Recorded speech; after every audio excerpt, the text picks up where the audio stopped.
Des ondes Vocast, l'univers de la radio en podcast.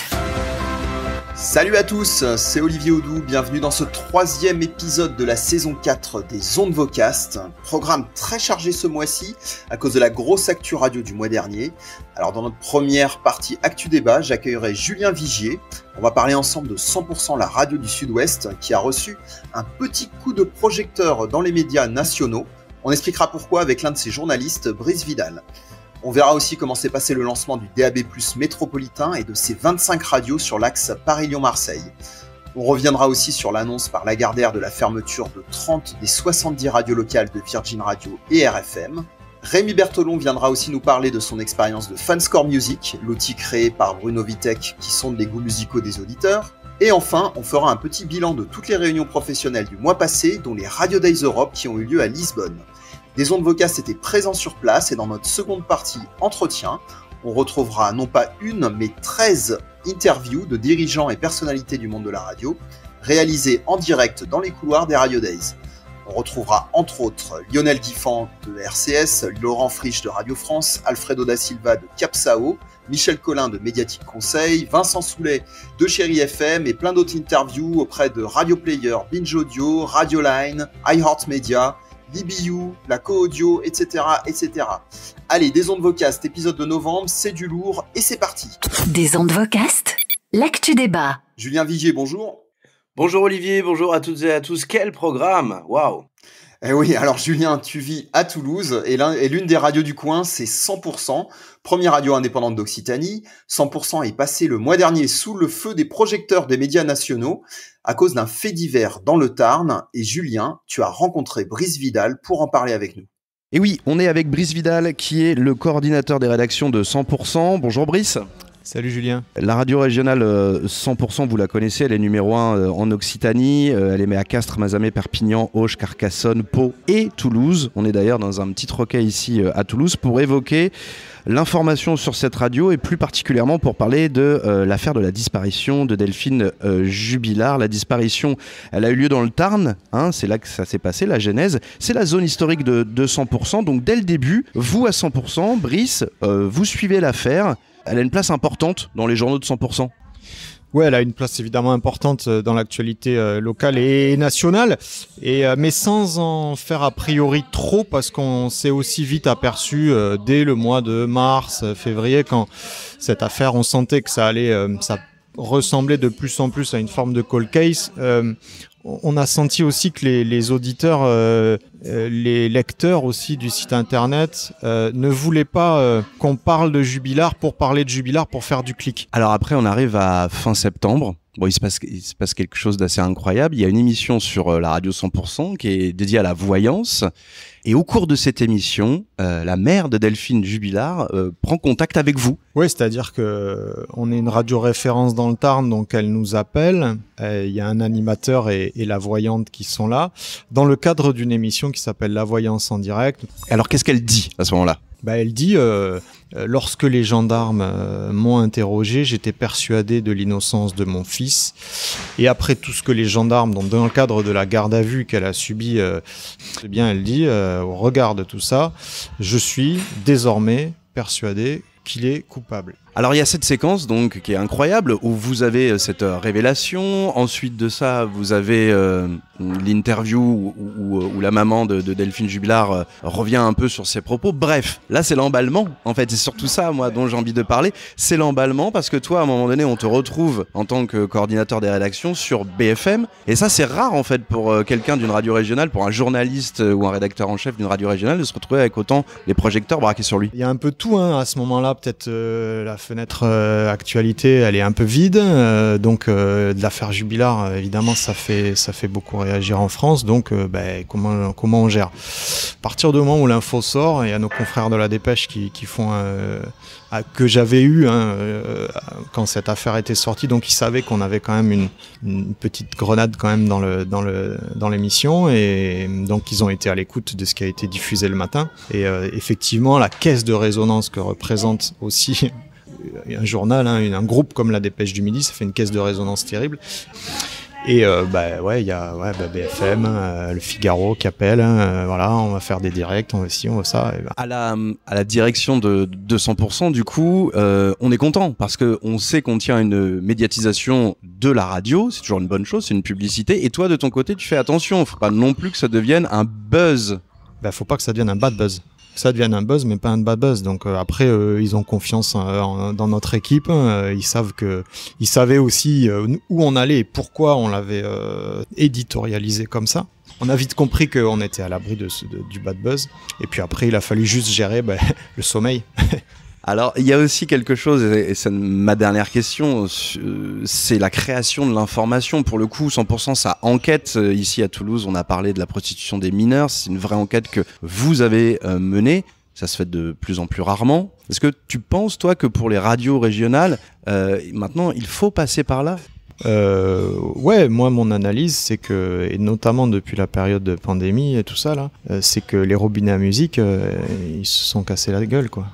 Et donc il faut du contenu et l'info ça en fait partie, il n'y a pas que ça mais ça en fait partie, le trafic, les gens ils vont chercher du contenu quoi, sinon ils ont un téléphone et ils mettent les pure players quoi. Et jusqu'à preuve du contraire ça marche plutôt bien sur 100% parce que c'est une radio qui performe depuis des années, notamment grâce à son info. Merci Brice. Ouais merci. Et puis alors c'est grâce à l'info mais c'est aussi grâce au reste je pense. Si la station elle fonctionne parce qu'il y a tout, c'est un ensemble. C'est bien évidemment le taf d'une régie, c'est aussi le taf, tiens tu parles des infos, une régie pour avoir des infos c'est super.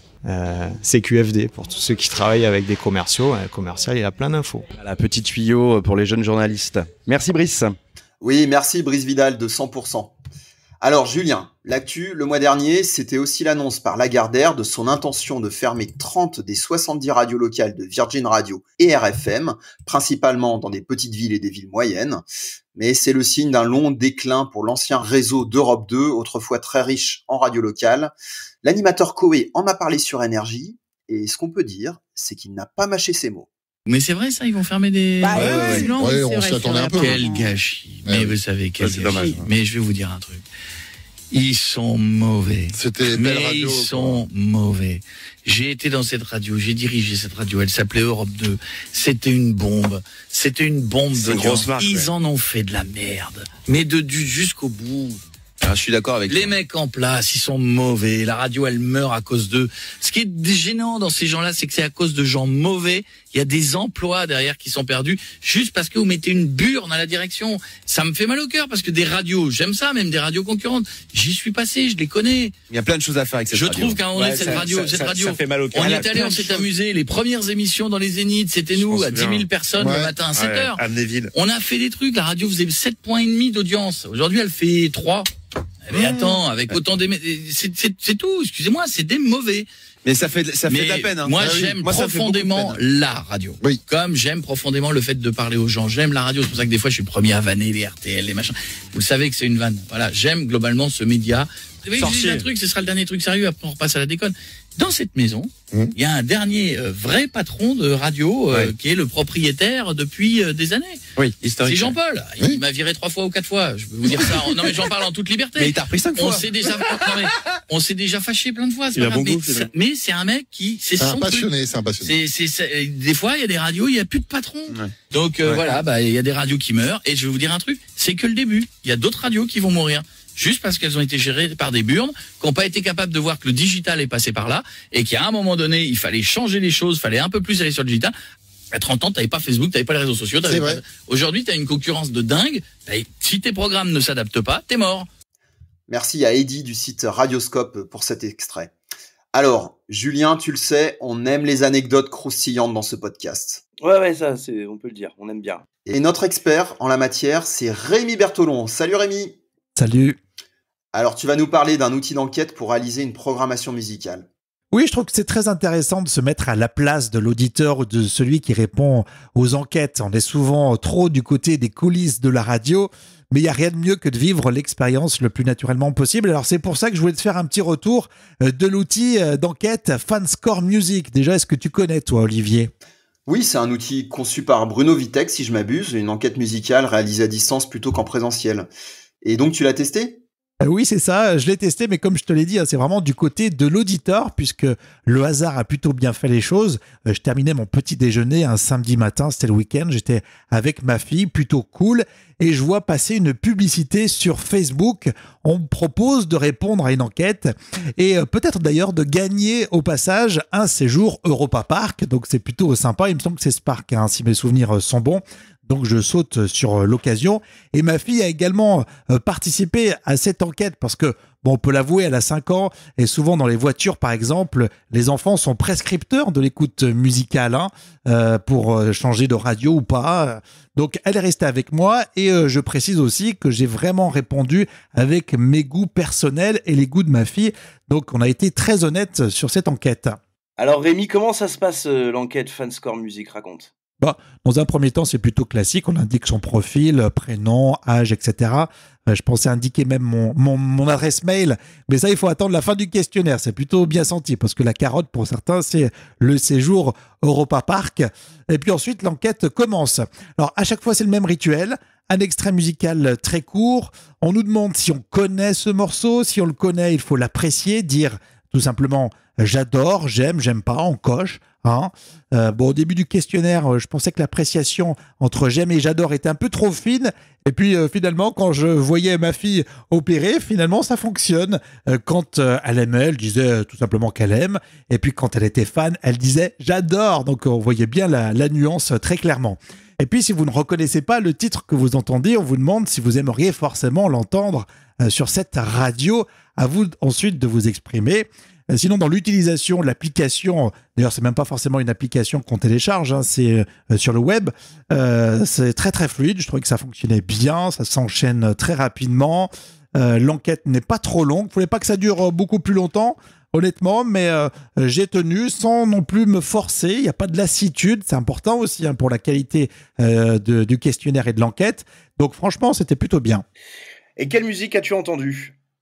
Eh ben oui, c'est une bonne question. Alors, j'imagine que les clients de ce Fanscore Music peuvent choisir la programmation qu'ils ont envie de tester. Mais là, dans le cadre de cette enquête que j'ai vécue, il s'agissait que des titres exclusivement de la playlist, des titres récents, des morceaux que je connaissais tous. Je crois qu'il y a 2 morceaux que je ne connaissais pas, qui étaient vraiment nouveaux. Pour mon regard côté radio, j'aurais peut-être moi testé des titres récurrents, des gold, pour savoir si mes auditeurs aiment ou pas, mais enfin bon.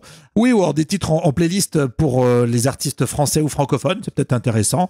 Enfin, chacun a son avis là-dessus. Et puis maintenant, j'ai plus qu'à attendre de savoir si j'ai gagné mon séjour Europa Park. Bon, eh bien, on te souhaite bonne chance, Rémi. J'espère que tu vas gagner ce séjour. On espère avoir encore plus d'anecdotes croustillantes pour le mois prochain. Alors Julien, retour à l'actu. Octobre, c'était aussi le mois du lancement du DAB+ métropolitain sur l'axe Paris-Lyon-Marseille. Oui, Olivier, le DAB+, 25 radios, principalement les radios nationales qu'on connaît bien, mais aussi quelques nouvelles radios, dont RZN, radio 100% positive du groupe Media Meeting. On en écoute un extrait. Eh bien écoutez, nous aussi on y va crescendo. Laissez-moi vous dire que je suis Jean-Christophe Garbuz et qu'il est 18h. RZN Radio. RZN Radio. Le flash 100% positif. Ça y est, il a quitté la gare de Perpignan à 16h28. Précisément, le train des primeurs fait son grand retour après 2 ans d'arrêt. De légères difficultés attendues ce soir pour quitter l'Île-de-France. RZN Radio. Si t'es tout en bas, si ton corps est en paire, Jérémy Frérot sur RZN Radio avec Fais-le. Mais moi je serais tenté de dire que c'est quasiment la fièvre du vendredi soir. La fièvre du vendredi soir, effectivement, va nous envahir. On va rester un petit peu dans le domaine de la danse avec tout simplement la bouti-thérapie. Jennifer Diabatantou nous a exposé ça et c'est une thérapie par la danse. La bouti-thérapie, comme son nom l'indique, écoutez, c'est bouger les fesses. Voilà comment ça marche. Laissez la fièvre vous envahir, c'est l'une des devises de la bouti-thérapie. Comprenez la thérapie par les fesses. À l'origine de ce concept, Maïmouna. Extrait d'RZN, désormais présente en DAB+, sur la 6 et la 7, mais aussi en ligne avec toute une plateforme de podcast à la demande, dont une version payante. Alors, pour ce lancement du DAB+ national, le CSA avait fait le déplacement avec son président Roch-Olivier Mestre à Paris, le conseiller Hervé Gotcho à Lyon, il était notre invité le mois dernier, ou encore l'ancien conseiller Nicolas Curien à Bordeaux dans les studios d'Airzen, justement. Ouais, et puis tout a bien démarré comme prévu sur les 2 multiplex. Alors on a bien communiqué dessus, il y a eu des articles parus un peu partout dans la presse, on en a parlé à la télé. Je dirais quand même bon écho, on souhaite bonne chance, c'est le mot, au DAB+. Et le mois dernier, c'était aussi le mois de pas mal de réunions professionnelles. Il y a eu le festival Média en scène où on a notamment parlé encore radio et DAB+, avec le CSA, le CIRTI et Radio France. Alors sur ce festival, il y avait énormément de dirigeants et de personnalités de très haut niveau du monde des médias, la radio, mais aussi la télé, la presse. Beaucoup de conférences de Média en scène sont en replay et on vous invite vraiment à aller les voir. Octobre, c'est le moment aussi du Paris Podcast Festival. Et puis, il y a eu la convention annuelle des Indés Radios, c'était à Faro au Portugal. C'est une réunion privée, voilà, avec les membres du GIE, souvent des cadres, souvent des directeurs d'antenne ou des directeurs de radio, et peu de choses filtrent finalement, à part, Olivier, quelques photos qu'on peut voir par-ci par-là sur les Twitter. Le moins qu'on puisse dire, c'est que le cadre est idyllique. Donc ils ont dû bien se régaler, à Faro au Portugal en tout cas. Oui, effectivement, c'est un lieu d'échange entre pros dans un coin sympa. Ça permet à la famille des Indés de se retrouver, mais aussi de travailler ensemble sur leur stratégie globale pour les radios, avec toujours ces dernières années, bien sûr, un focus sur le numérique et ses nouveaux usages, le levier inévitable de croissance pour l'avenir. Le Portugal, the place to be pour la radio, puisque cette fois-ci à Lisbonne, il y avait les Radio Days Europe. Mais là, Olivier, c'est toi qui vas en parler le mieux. Tu étais bien placé, tu étais directement là-bas. Eh oui, effectivement, j'y étais. Alors ma première impression, c'est ce sentiment de joie chez tous les visiteurs, la joie de se retrouver à nouveau entre professionnels de la radio, en présentiel. Les gens étaient tout simplement heureux juste à cause de ça. Et d'ailleurs, pas mal de gens au final avaient fait le déplacement, même s'il y avait une autre moitié qui avait décidé de suivre l'événement en ligne depuis chez eux. En ce qui concerne les conférences, les contenus étaient toujours aussi bons. Si je dois retenir une session marquante, c'est la keynote du patron de TuneIn, Richard Stern. TuneIn, c'est un peu l'ennemi de l'industrie radio, car on leur reproche de reprendre les contenus des radios et d'y ajouter leurs pubs. Mais TuneIn, pour une fois, était invité au Radio Days, et ils ont fait un bon speech. Ils ont bien défendu le fait qu'être présent sur toutes les plateformes, dont TuneIn, était essentiel pour le média radio. Et bien sûr, ensuite, pas mal de questions ont fusé dans la salle. Ouais, tu m'étonnes. Bon, en tout cas, Olivier, personnellement, j'en peux plus attendre. Tu as beaucoup d'interviews à nous partager. On passe maintenant à ces interviews. Oui, merci beaucoup Julien. J'ai très hâte de te recevoir à nouveau dans les ondes Vocast. À bientôt, salut Olivier, salut les auditeurs. Des ondes Vocast, l'invité. Et des ondes Vocast était donc partenaire presse des Radio Days à Lisbonne du 9 au 11 octobre et on a traîné nos micros dans les couloirs pour faire des petites interviews de 1 à 3 minutes parmi l'univers des professionnels francophones, mais pas que. Quelques interviews sont aussi en anglais, mais pas de panique, on les traduit à chaque fois à la fin. Des ondes Vocast. Et dans ce palais des congrès de Lisbonne, on attaque notre petit tour d'Europe par Paris avec un arrêt au stand de RCS. Bonjour Lionel Guiffan. Bonjour. Tu es le directeur de RCS Europe. Alors quelles sont les dernières tendances chez RCS ? Eh bien, écoutez, c'est très simple. La tendance, c'est évidemment toute la partie numérique par le cloud ou le streaming. Donc, évidemment, puisque depuis plusieurs années, RCS a énormément investi autour du cloud pour porter le player dans le cloud et avoir un environnement totalement virtualisé. Et de l'autre côté, sur la partie streaming, aujourd'hui, on a une plateforme de CDN totalement dédiée à l'audio, au streaming audio. Donc on est capable de faire beaucoup de données, beaucoup d'études par rapport à ce que font les auditeurs sur Internet en fait. Alors on est ici au Portugal, au Radio Days Europe. Parle-nous un petit peu du marché portugais. Le marché portugais est assez simple. Vous avez 2 grands groupes privés et le groupe public. Et puis après des toutes petites radios en local. Aujourd'hui, donc la particularité du Portugal, c'est que un des 2 groupes privés, c'est Renascença, qui est en fait un groupe qui appartient totalement à l'archevêché portugais, donc en fait c'est des radios tournées autour de l'église, et puis vous avez un groupe commercial traditionnel qui fonctionne aussi, mais les 2 groupes sont très concurrents, et voilà. Et ils sont clients de RCS. Alors, un des deux groupes, Reina Shensa reste client d'RCS. Ce qui est intéressant avec Reina Shensa, c'est que c'est aussi une des plus vieilles, si ce n'est la plus vieille radio en Europe. Ils ont fêté leurs 75 ans il y a 2 ou 3 ans, je sais plus. Donc, qui en fait vraiment un très ancien média européen. D'accord, merci beaucoup Lionel. De rien, merci. À noter que Philippe Generali, le CEO de RCS, est aussi présent au Radio Days Europe, où il donne une session sur le disaster recovery, la reprise d'activité après un sinistre, et aussi sur le cloud. Et on s'envole tout de suite pour la Belgique. Bonjour Eric Adelbrecht. Bonjour. Alors tu es en charge de maradio.be. Qu'est-ce que c'est maradio.be ? Maradio.be, c'est une société coopérative qui reprend l'ensemble des éditeurs privés et publics belges francophones et qui est en charge de la transition numérique du média radio. Alors qu'est-ce que ça couvre et quels sont les grands projets en cours ? Ça couvre la promotion du DAB+, donc on accompagne le mouvement au niveau marketing et communication sur le DAB+, et puis ça couvre aussi tout ce qui est sur d'autres plateformes que le DAB+, c'est-à-dire en IP, et là nous poussons et développons très fort le Radio Player qui existe maintenant aussi en France. D'accord, et donc les challenges à venir, c'est continuer à développer le DAB+, et Radio Player sur de nouvelles radios.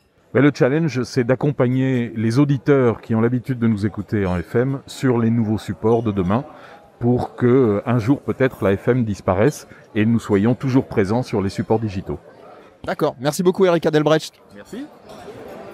Voilà, c'était Eric Adelbrecht de maradio.be et on se dirige à présent vers Lyon. Des ondes Vocast. Bonjour Alfredo Dal Silva. Salut. Tu es en charge de Capsao, aussi bien en France qu'au Portugal. Alors parlons d'abord de la France. Capsao au départ c'est une radio en FM à Lyon, mais qui se déploie aussi dans pas mal de régions en France sur le DAB+. Parle-nous de ce déploiement. Eh bien nous sommes donc en effet aujourd'hui sur 25 villes depuis le début du déploiement en DAB, donc il y a plusieurs années déjà. Et nous avons donc obtenu de la part du CSA donc des réponses aux appels à candidature, une quarantaine de villes, donc il y a encore du travail et ça se fait peu à peu. Les rencontres dans les régions avec les radios se font bien et donc on monte les multiplex peu à peu et on ouvre les zones. D'accord. Alors ici on est au Radio Days Europe, cette année c'est à Lisbonne et tu as repris une radio à Lisbonne l'année dernière que tu as transformée en Capsao. Alors parle-nous de ce projet un peu particulier. Tout à fait, il y a donc à peu près 2 ans, en effet on a travaillé sur ce projet-là. Ça s'est mis en place et c'est un peu le pendant de Capsao France, mais à Lisbonne, dans le pays un petit peu de mes origines, et avec un peu plus de musique en langue portugaise, donc plus de Brésil aussi, plus de Cap-Vert, mais voilà, on continue ce côté latino et positif ici aussi, puisque la radio, son slogan, c'est la vie est une fête, et voilà, donc le déploiement se passe bien, la radio a pris de l'audience déjà, donc depuis peu, mais ça s'est bien passé, donc on a déjà une audience assez similaire à celle de Lyon. Nous avons, comme c'est notre zone principale à Lyon justement. Merci beaucoup Alfredo da Silva. Et on retourne vers Paris du côté de la rue Boileau. Bonjour Vincent Soulet. Bonjour Olivier. Alors tu n'es pas directeur, tu es producteur du morning de Chéri FM et tu as une longue histoire en fait de producteur de morning. Alors raconte-nous un petit peu ton parcours. J'en suis à 20 ans de morning. En fait, j'ai commencé les mornings à 18 ans en arrivant à Paris, directement sur le morning d'RTL2. Alors à la plus petite échelle, en étant stagiaire, je faisais hyper bien les cafés. Et ensuite, j'ai gravi les échelons petit à petit. Donc je suis devenu assistant, réalisateur. Donc j'ai fait 7 ans de réalisation de morning à RTL2. Et on me confiait de plus en plus de tâches de production. Et là, du coup, Sam Zniber, qui venait de partir de RTL2 pour aller dans le groupe Lagardère, m'a dit « Viens à RFM avec moi. Là, tu seras producteur exécutif de la matinale et en plus responsable de l'antenne. » Donc j'ai fait ça avec lui pendant 2 ans. Et puis après, j'ai rejoint le groupe Énergie où ça fait 10 ans, 11 ans même, que je suis producteur de la matinale de Chéri FM, où on a eu pas mal de matinales. On est passé par les matinales dans les locales. Donc je m'occupais de toutes les stations locales. Et ensuite, on a eu Vincent Cerruti pendant 3-4 ans, Stéphanie Loire et actuellement Alexandre Devoise et Sophie Coste. Alors quel est le principal challenge d'un producteur de morning ? Faire en sorte que tout le monde se sente bien. Et tout le monde se sent heureux et à l'aise parce que se lever à 4 heures du matin, c'est pas le truc le plus facile au monde, même s'il y a pire pour faire de la radio. Faire en sorte d'être connecter, de rester connecté quand même à notre audience et de l'expliquer aux animateurs, parce qu'on peut pas avoir la même vie en vivant dans le 16e à Paris que quelqu'un qui vit à Marseille, à Lyon ou Angers. Et puis faire en sorte de créer aussi un vrai contenu de matinale et un vrai et de vrais événements aussi en lien avec l'émission et qui vont toucher le plus d'auditeurs possible. Est-ce que c'est différent de préparer un morning aujourd'hui par rapport à il y a 20 ans? Oui. Maintenant, il y a les réseaux sociaux. Et donc, pour le coup, moi, je trouve que c'est un outil qui nous aide vraiment. Moi, tous les soirs, avant de me coucher, tous les soirs, fin d'après-midi, quand je reprépare l'émission, le matin, quand j'arrive, je regarde toutes les timelines, que ce soit Facebook, Twitter, Instagram, pour voir s'il s'est passé des choses importantes. Enfin, on a de plus en plus d'outils pour être reliés aux gens. Ce qui est étonnant, parce que le monde est de plus en plus froid. Mais justement, on a de plus en plus d'outils. Donc, si on arrive à bien relier et bien prendre les bonnes infos, pas tout prendre parce que tout n'est pas intéressant, je pense que on a la capacité de créer quelque chose d'encore plus proche des auditeurs. Tu te considères comme un coach pour tes équipes? Coach, je sais pas, mais j'aime bien en fait faire en sorte qu'ils soient à l'aise et les motiver au quotidien. D'accord. Écoute, je te remercie. Avec plaisir. Et on traverse à présent l'Atlantique pour aller du côté des États-Unis pour retrouver Denis Clark. Denis Clark a une longue carrière dans la radio, notamment en tant que consultant, et il est vice-président pour le développement des talents à iHeartMedia. Des ondes Vocast. Hi, I'm with Denis Clark, working for iHeartMedia, one of the biggest podcast producer in the US. Actually, the biggest. Recently, you have made a partnership with Energy in France to export your podcast into France. Can you tell me a bit more about this project? A completely exciting venture. At iHeartMedia, we are what we call publishers of content. So we create content that can be listened anywhere in the world. And to be honest with you, when the opportunity came for France and for our podcasts to be translated into French from English, that was an honor, and we were really thrilled to do that partnership with the Energy Group. Is it a big market for you, and are you targeting all of other French-speaking countries? It's our first venture in another language, so I would say with podcasting, it's an exciting adventure that is different, and that's all podcasting is what's new, what's fresh, what's different, and what grows your audience. And we're so happy to be in France.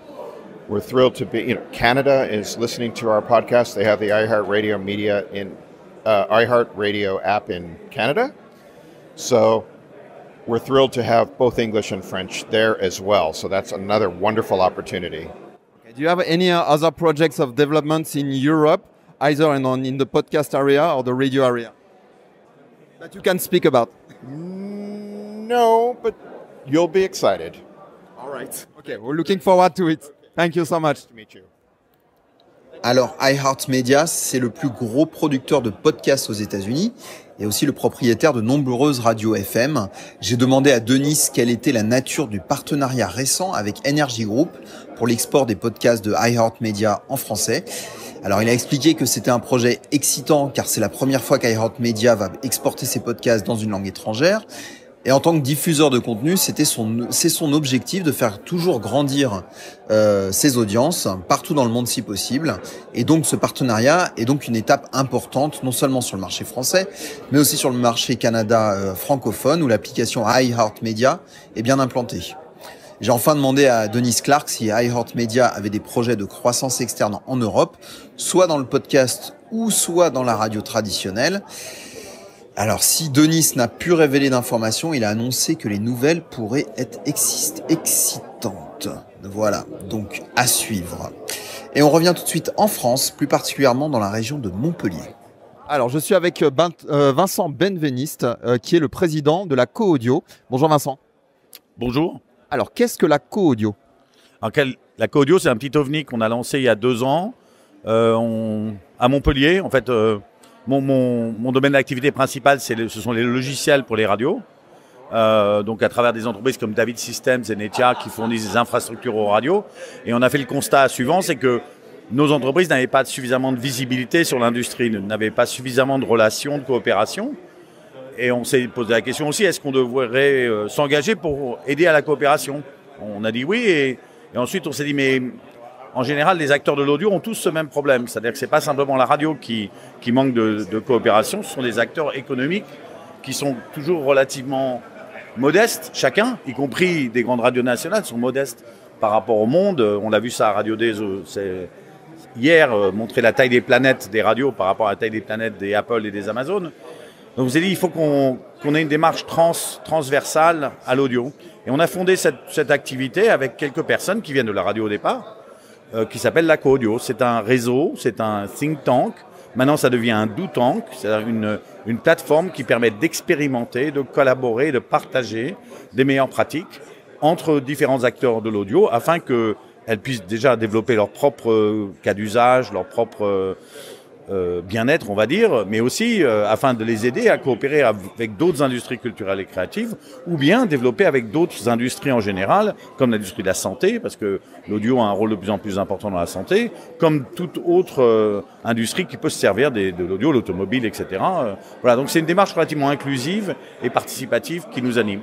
Alors, penser et donc faire aussi maintenant. Co-Audio, ça a commencé donc dans le sud de la France, mais c'est beaucoup plus gros parce que maintenant, ça a aussi une étendue internationale. Oui, il faut rester modeste.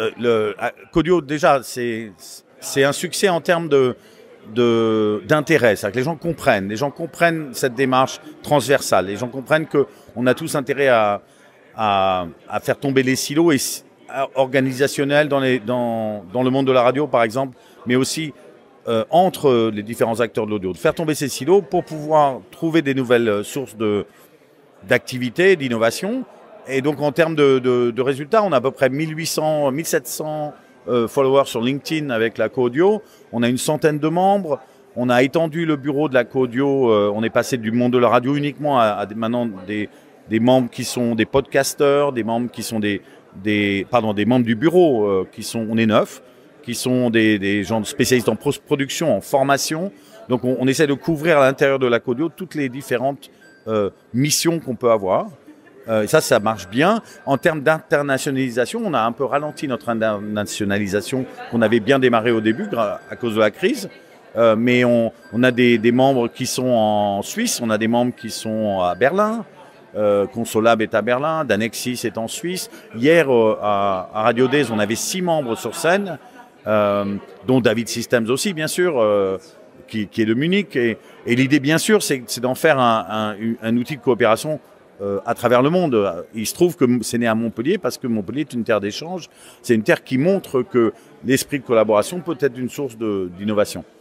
Parfait, merci beaucoup Vincent. De rien. Et maintenant, on se dirige vers la Suisse. Alors, on est avec Michel Collin. On ne présente plus Michel Collin, qui est donc responsable de Médiatique Conseil, qui fait en gros du conseil pour les commerciaux dans la pub radio, pour développer le chiffre d'affaires auprès des radios. Alors Michel, quelles sont les dernières tendances de la pub dans le secteur de la radio et de tous ses dérivés? Il y a plein de tendances. Alors évidemment, je vais tout de suite parler du podcast parce que ça me paraît extrêmement évident de développer du business autour des podcasts. Pas forcément avec de la pub classique ou du sponsoring classique, mais surtout le podcast de marque, le podcast d'entreprise, qui devient un vrai business pour les studios, mais aussi pour les radios qui veulent bien s'en occuper, y compris sur le plan local. Puis évidemment le digital, l'audio digital, où de plus en plus de radios commercialisent en plus de la FM leur flux web. De différentes manières là aussi, c'est qu'elles peuvent aussi commercialiser le flux web des autres radios à travers des plateformes comme Target Spot ou Triton. Donc ça, c'est un peu les tendances. Les autres tendances qu'on voit ici, c'est aussi que vraiment les radios ont besoin d'avoir une offre un peu plus globale, ce qu'Énergie fait depuis bientôt plus de 20 ans en France, mais de vendre de la FM avec du réseau social, avec de l'événementiel, avec du contenu. Et donc ça pousse vraiment les commerciaux à s'adapter à toutes ces nouvelles technologies et ces nouvelles stratégies. Voilà, c'est un peu comme ça que je résumerai la tendance rapidement. Et un petit mot par rapport à la crise du Covid. Les radios qui avaient déjà fait ces investissements il y a plusieurs années, est-ce qu'elles ont mieux résisté de ce que tu as vu, la crise, en termes de résistance du chiffre d'affaires? Alors, je ne sais pas si c'est une question d'avoir investi au bon moment, c'est surtout une question de mentalité et de capacité d'adaptation. C'est valable pour tout le monde depuis le début de la crise. Ceux qui ont réussi à s'adapter et qui ont trouvé des solutions s'en sont tous très bien sortis. Ceux qui sont restés un peu figés sur leur fonctionnement d'avant-crise ont beaucoup de difficultés. Mais on va dire quand même, en règle générale, on le voit dans toutes les études, la radio est le média qui s'en sort le mieux par rapport aux autres médias traditionnels. Et finalement, il y a beaucoup de radios qui ont déjà retrouvé leur niveau de business d'avant la crise. Je crois que c'est quand même une assez grande majorité, avec même parfois des développements qui se font justement grâce au digital. Donc on va dire que ça se passe plutôt bien quand on a su s'adapter au bon moment.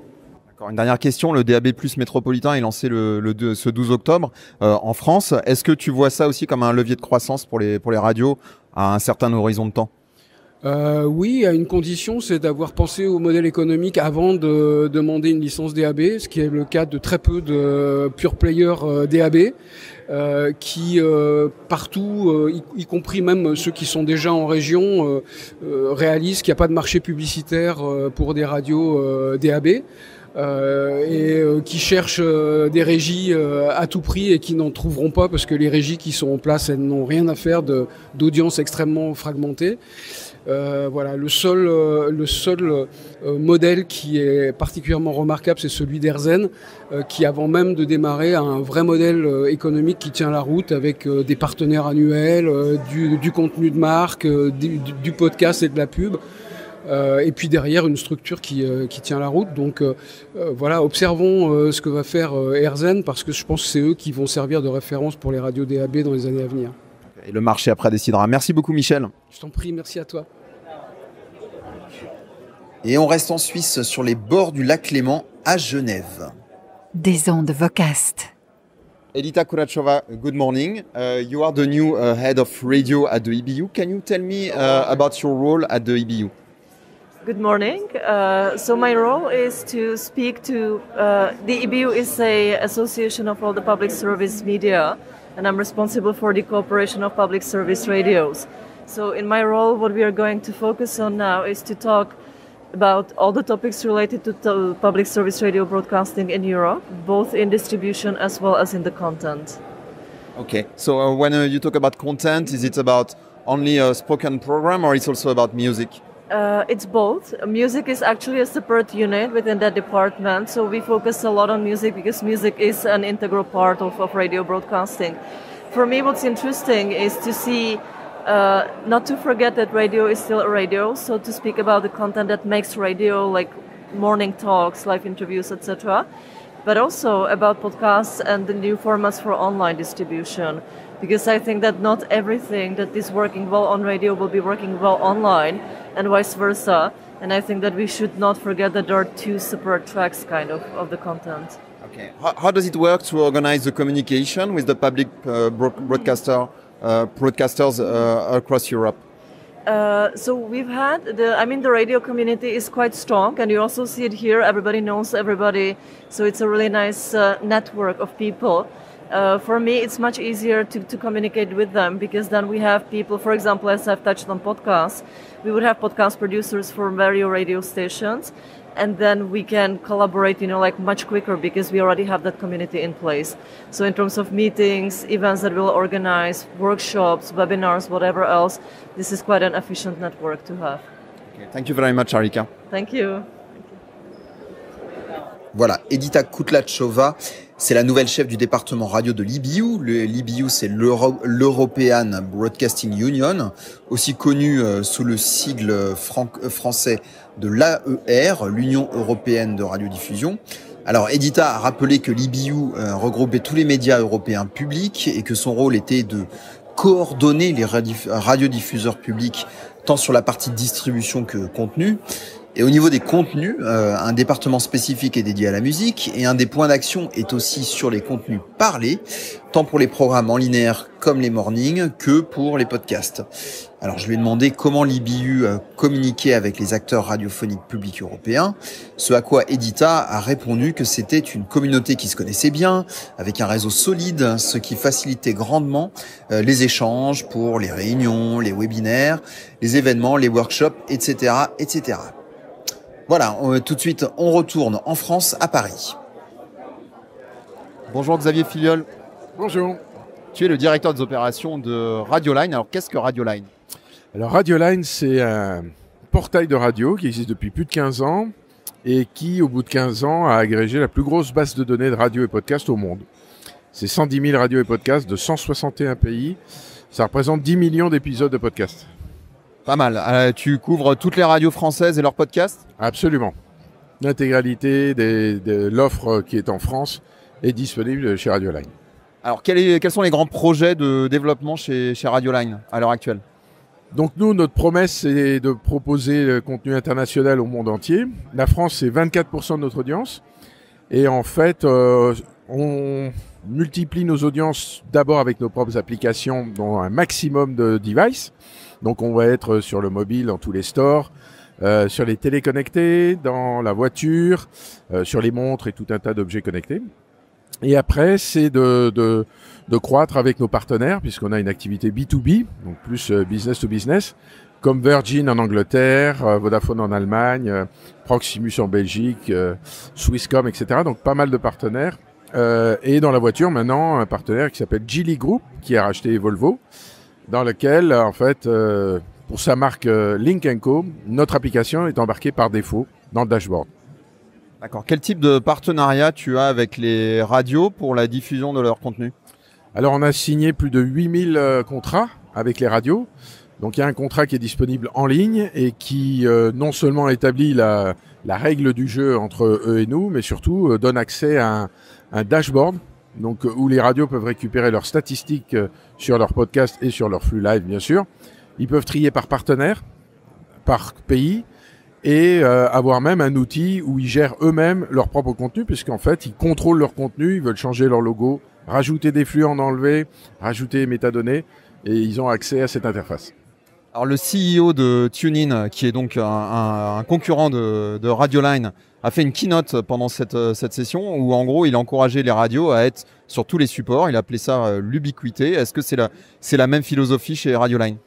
Oui, bien sûr, c'est à nous d'emmener des radios sur un maximum de devices, donc pour toucher le maximum de public, parce que la radio a ça de magique, c'est qu'elle peut se passer d'un écran.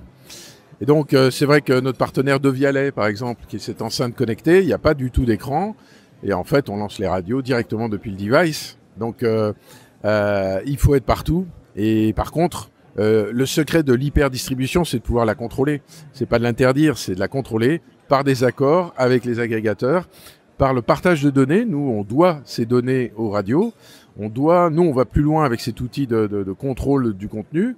Et c'est que de cette manière qu'on établira, on va dire, un rapport de confiance. Nous, je sais qu'il y a beaucoup de radios plutôt moyennes, petites et moyennes, qui n'ont pas les moyens d'être sur la télé connectée et donc qui renvoient vers notre application sur Android TV, par exemple, pour pouvoir écouter leur flux. Merci Xavier Filiol. Merci à toi, à bientôt. Et on reste à Paris, direction cette fois la Maison de la Radio. Des ondes Vocast. Bonjour Laurent Frisch. Bonjour. Alors vous êtes directeur du numérique et de la production à Radio France. Quels sont les grands chantiers en cours dans l'univers du numérique à Radio France ?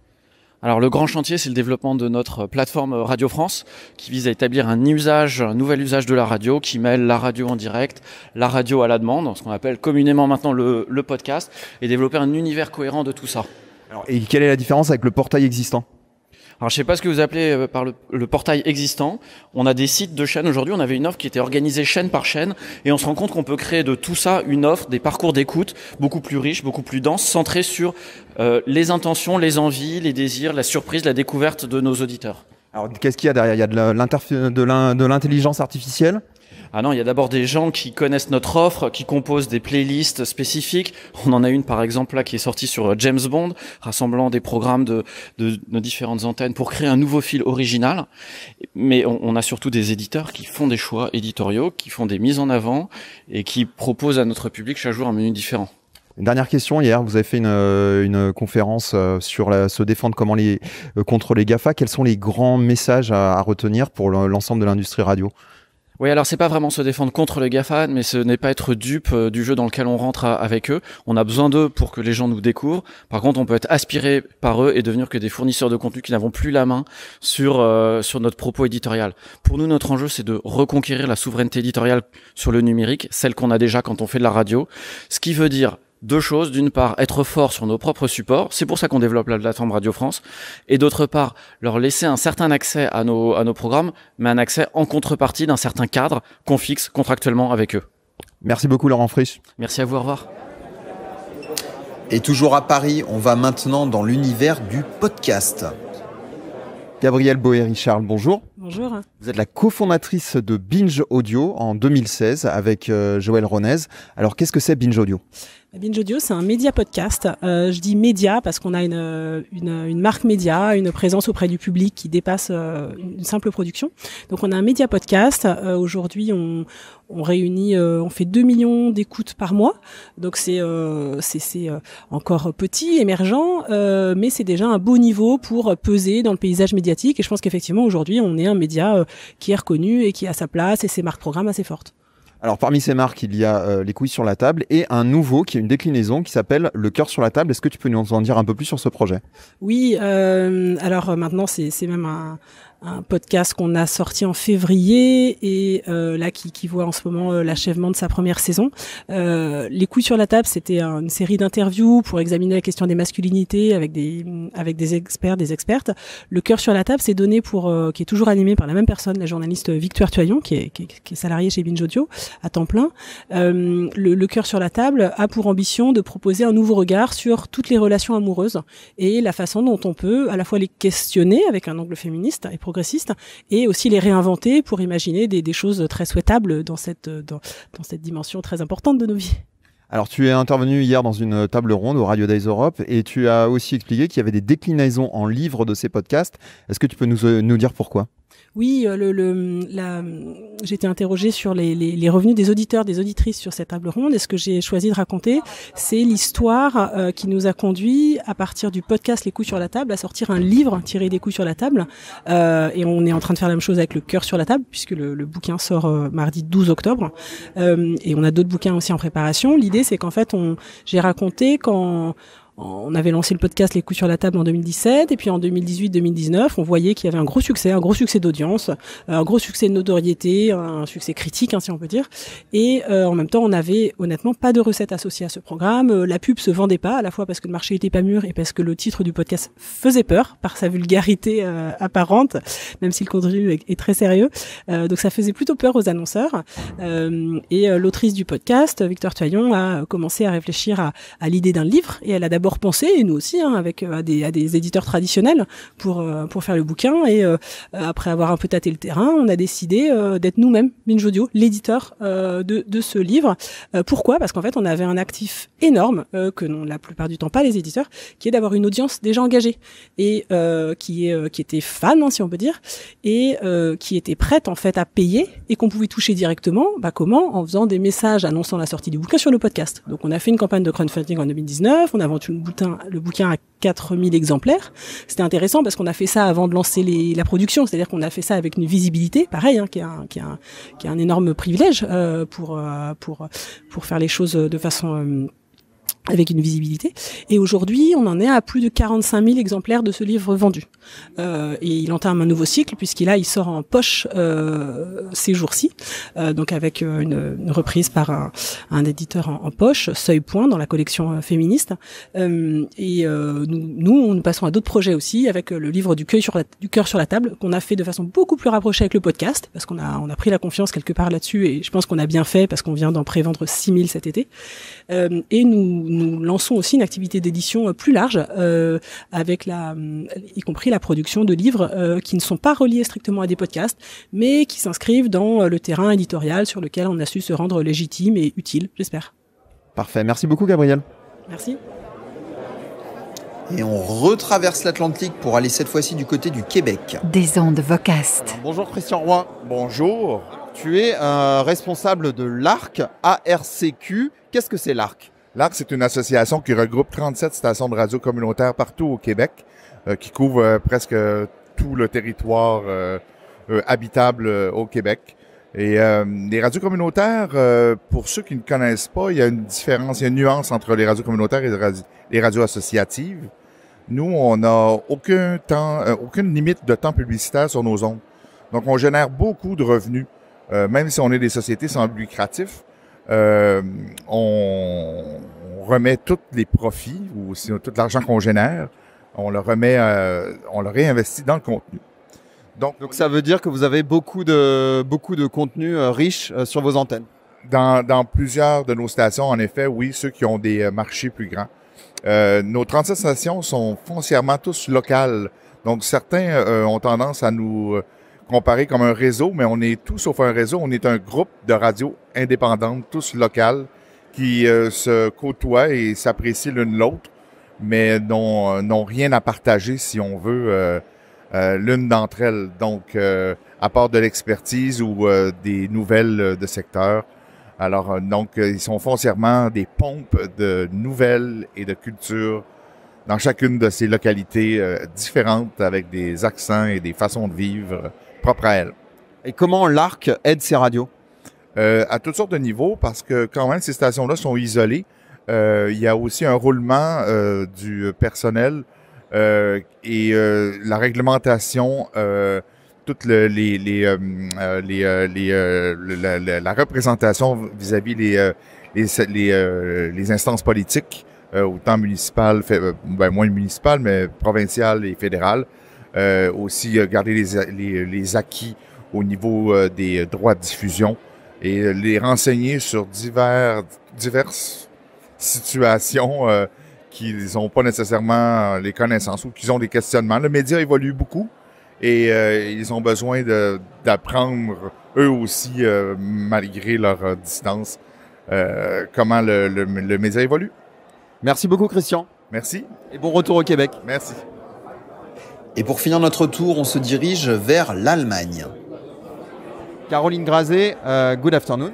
Good afternoon. You're in charge of Radio Player in Germany. Tell us about what are the latest about Radio Player in terms of developments, so in terms of countries, but also in terms of technology. Ooh, in terms of countries, we have grown quite a bit since we last spoke, I believe. We are now active in Spain, in France, in the Netherlands. We are coming up in Sweden, so we are covering most of Western Europe, except for Portugal, which we hopefully can change. And we are starting to look into Eastern Europe as well, but you know, due to the political climate, it's a bit more tricky to establish us there. In regards of technical development, I think it's safe to say that we are building upon our previous success. So we are working very close with the automotive industry, both in delivering the metadata they need to, you know, fully integrate us in a hybrid experience into the car, but also into their dreams as to what you can do with that metadata, cross-linking over the devices, cross-linking the content, you know, between live streaming and podcasts. And on top of that, we are building a new platform. We are currently busy doing an audio fingerprinting metadata database to enrich the metadata that we have even more. We've built a cover database to have something visual shown on the big screens in the cars, but also on your smart TV at home. So we're doing a lot of things, as usual. We're quite busy. Okay, great. One last question. How Radio Player Germany collaborates with the other countries where our Radio Player is present? Oh, on a daily basis. We have monthly calls with Radio Player Worldwide, where we talk about strategy and budgets and, you know, obstacles that we need to overcome. And we also have weekly calls between larger or smaller groups.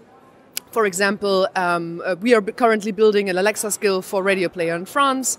somebody in the Netherlands is proposing a marketing coup, or the guys from Belgium is doing something with Facebook. Italy has proposed to apply an SDK into our mobile apps that we can all, benefit from. So it's a very close collaboration. And what we are doing amongst the broadcasters within each country, we are also doing amongst the broadcasters within Europe. So that's pretty amazing. Yeah, great. A good occasion to collaborate between countries in Europe. Absolutely. Thank you so much, Caroline. You're welcome. See you next time. Alors j'ai demandé à Caroline Grazé, responsable de Radio Player Allemagne, quels étaient les derniers développements de Radio Player tant en termes de pays que de technologie. Alors pour les pays, Caroline a noté que Radio Player est désormais présent dans quasiment tous les pays d'Europe de l'Ouest, dont la France, et à l'exception du Portugal où se déroulaient les Radio Days. Alors Radio Player essaye maintenant de se développer en Europe de l'Est, mais Caroline note que c'est plus compliqué, notamment à cause du climat politique dans certains pays. Concernant les technologies, Radio Player se déploie sur la base de ses succès précédents, notamment en continuant les partenariats avec l'industrie automobile, notamment sur la délivrance de métadonnées dont les voitures ont besoin pour l'écoute de la radio en mode hybride, ou encore pour lier les contenus de flux aux podcasts qui sont disponibles. Radio Player travaille aussi sur une nouvelle plateforme, sur du marquage audio avec des métadonnées, ainsi que des données associées pour l'affichage sur les écrans. J'ai ensuite demandé à Caroline comment les différents pays de Radio Player collaboraient ensemble. Alors Caroline a expliqué qu'il y avait une réunion mensuelle avec Radio Player Worldwide, l'organisation globale autour de Radio Player, où ils discutent de la stratégie, des budgets et des obstacles actuels dans chaque pays. Et puis il y a aussi des réunions hebdomadaires entre pays sur des projets cette fois-ci spécifiques, comme par exemple avec la France pour créer un skill pour Alexa, ou avec les Pays-Bas pour un projet marketing, en Belgique ils travaillent sur un projet pour Facebook, ou encore l'Italie pour un STK sur l'appli mobile de Radio Player. Et voilà, c'est la fin de nos petites interviews dans les couloirs des Radio Days Europe à Lisbonne. L'année prochaine, les Radio Days reviennent cette fois-ci à Malmö en Suède. Malmö, c'est une ville qui est juste à 15 minutes de Copenhague. Copenhague, la capitale du Danemark. Il suffit juste de traverser un pont. Et donc, ça aura lieu en mai 2022. Des ondes Vocast, l'univers de la radio en podcast. Et c'est la fin de ce numéro des ondes Vocast, un peu plus long que d'habitude à cause de l'actualité chargée. On espère que vous avez aimé ce numéro, c'était Olivier Audou. Si vous voulez nous contacter, allez sur le site web vocast.fr et on se retrouve le mois prochain. Bye bye. Des ondes Vocast.